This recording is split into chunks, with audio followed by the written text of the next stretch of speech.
Welcome inside the manager's office. We're with Francisco Morales, and it's the debut of a game we're calling Teammates in a Glove. All right, well, here's how it works. You had a dozen years as a professional baseball player, now 10 plus years as a coach.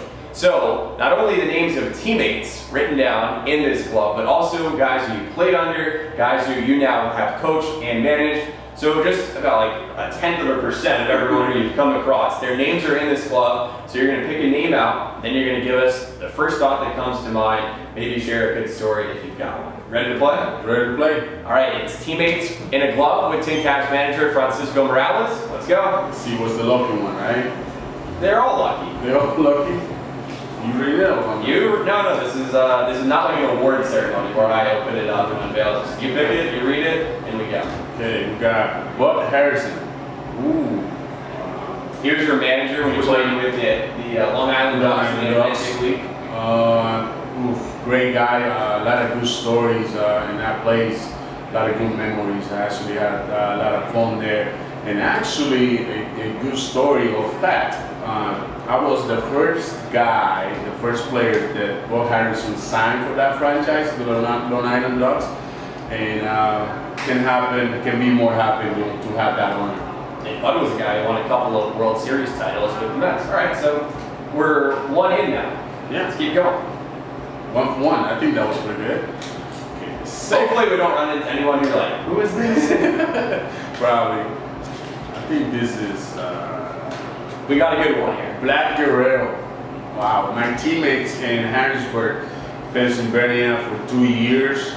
1994? 1996. Let's check the records here. This was when you guys were with the Expos organization, and we're going back to 96 and 97. 96, 97. Oof, great teammate. Just love how had an outro he was back then, and just grab anybody's bat and go out there and hit double or hit the ball at the park.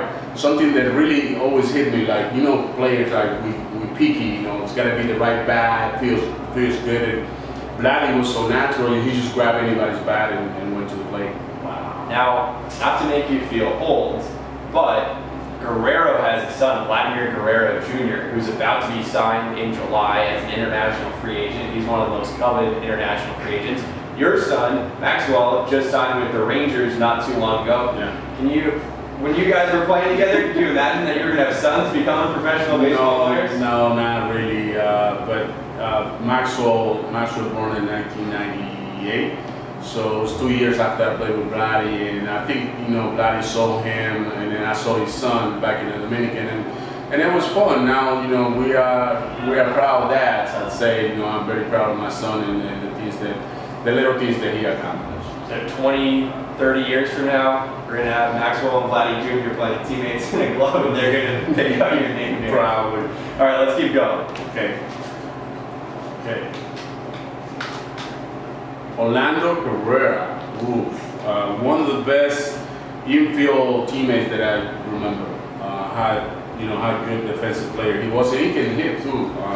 But, you know, watching Orlando shortstop, you know, me as catcher, just watching it in front of the middle of the field, it was tremendous how, you know, he was involved in every play. He was a leader on and off the field. He's a guy who won 2 Gold Glove awards. Any current TinCap player remind you of Cabrera defensively? Rudy Hiron. Yeah, Rudy, he's natural, and he's a gamer. Orlando was the same way.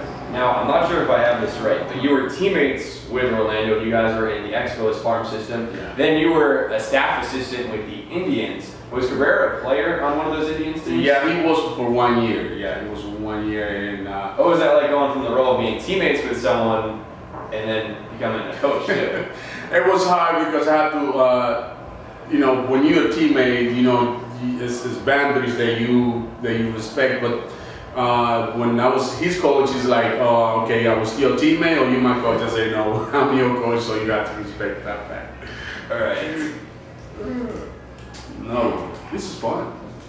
Man, taking a trip down memory lane with Mo. Joe McEwen.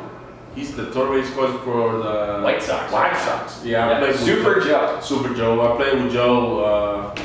God, I don't know when, but '95 St. Petersburg and the Cardinals organization. See, I just start not liking this because this remind me how old I am, and I don't want to do that. But Joe was another great guy that I run into each other. And as a coach now, when we see each other, we talk about those days, and it's always fun to see him. Great guy, always funny. And so you've both now gone on to the coaching ranks.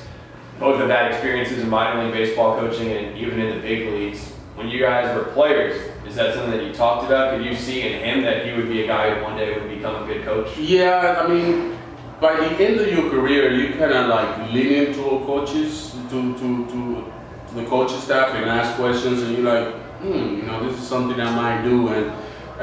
But knowing Joe, he wanted to do it. He's smart, you know, he knows the game.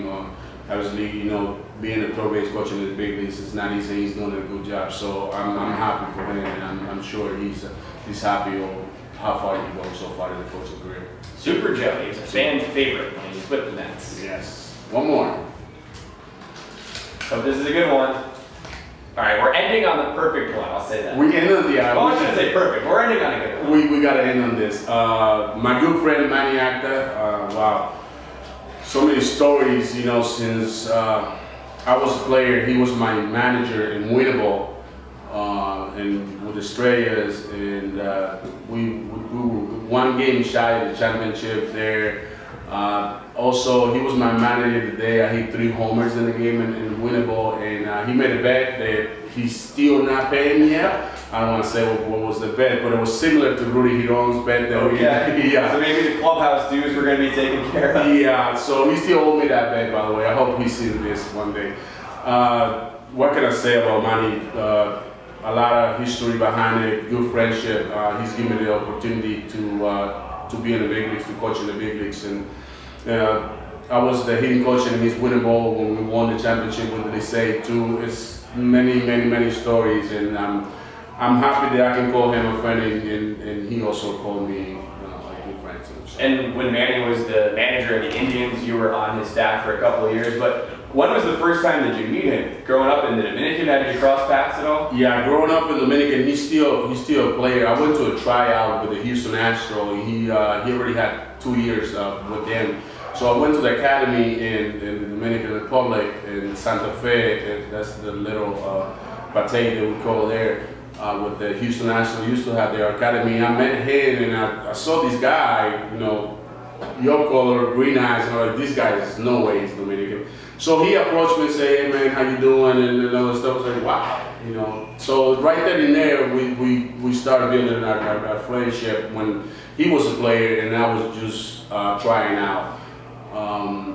So, you know, long history. I mean, this is funny. Just give me goosebumps just to think about all that time passed between our friendship. All right, well, Manny, if you're watching, pay up. Yeah. And Mo, thank you very much for the time, as always. This is fun. Our first ever edition of Teammates in a Glove. We still got more names in here, so maybe part 2 later this season. Yes.